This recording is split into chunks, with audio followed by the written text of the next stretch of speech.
we are just entering the Universal Studios, which is the theme park in Los Angeles.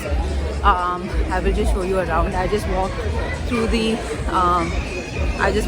entrance, and here is the world famous globe.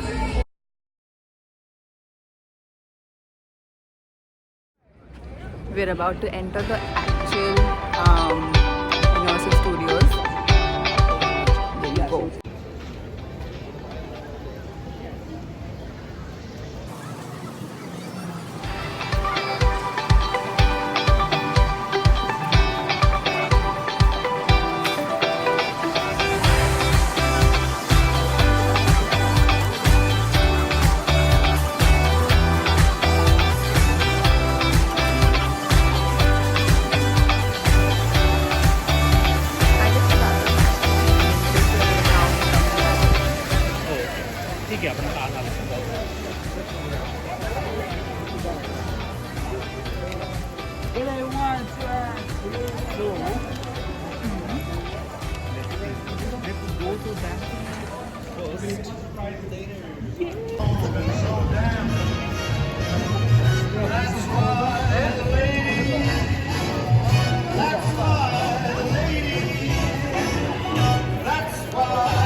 To the studio tour right now.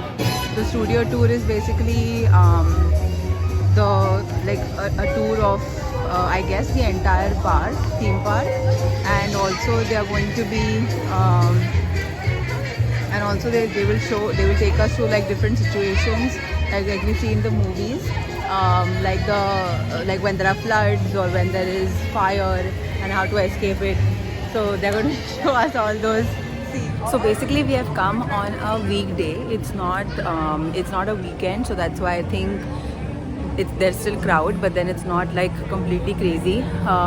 We're first going into the studio tour, which is basically they take us, I think, through the park, or they take us through various situations, like when a flood happens or when fire happens, how to escape it and stuff like that. I think they just show us demos of how those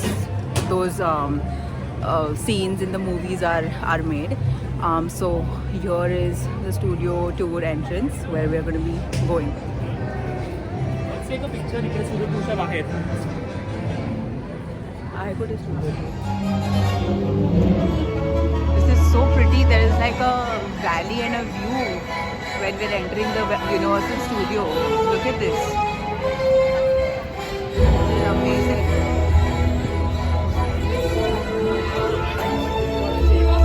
For the studio tours. Yes. Studio. It's been pretty busy lately. We get TV shows come to like Voice, show. Movies like Us, Stage 12, 1928, right at the dawn of the sound movie era. They're called sound stages because it's all about controlling the sound. The sound stage is all closed up. They're almost totally soundproof. Not completely though, which is why we do a lot of quiet sounds. And it does look like there's some filming going on overhead. Stage 19. So we're going to make this a quiet zone so I don't disturb them as we pass by their sound stage.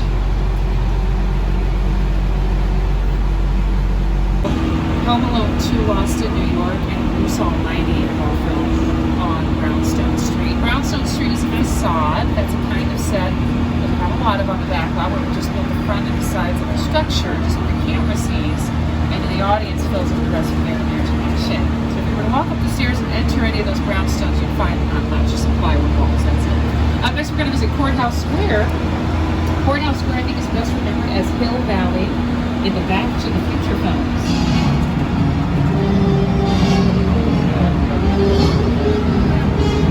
Just around the corner on the left, you'll see the courthouse. That was the clock tower in Back to the Future. The film was produced by Bob Gale. Here he is to talk about the role he sets played in the movie. It was actually the back lot of the courthouse. This is actually my old neighbor. Let's go look over there. That old tough lady. This is my favorite hot dog guy. Hey, buddy, how's it going? Remember me? No. Just like old times. Got a little New York City. Hey, it's cool, guys. I was just walking in. So it's not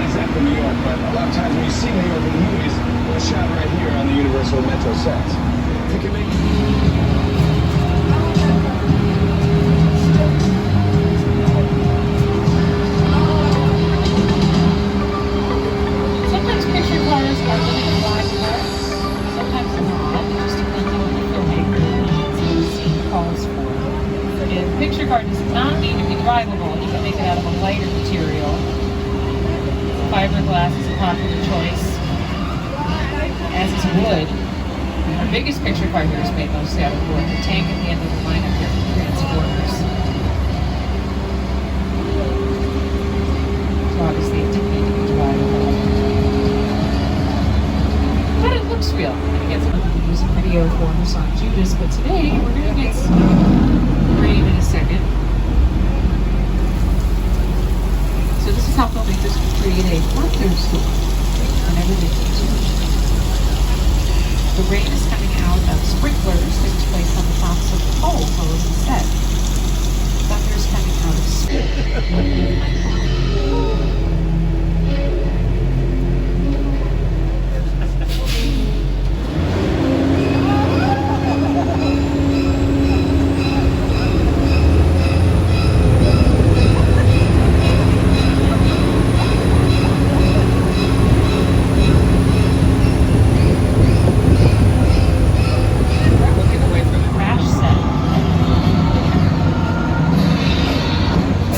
plane, a 747.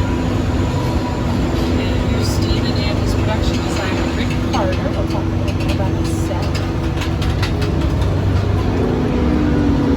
When airplane crash sunset is a perfect example of a set that was all designed around a vision that Stephen had. And for again, to sit down to talk about war in the world, I thought, what if the 747 goes down right in a big neighborhood?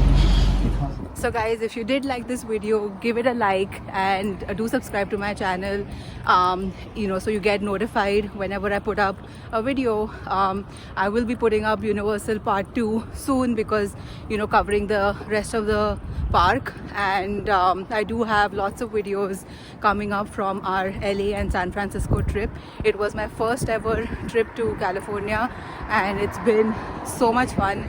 I've enjoyed thoroughly every minute of it, and we've actually managed to cover a lot of things. So I'm going to be putting up a lot of videos on those, but do share my video and subscribe to my channel. Thanks.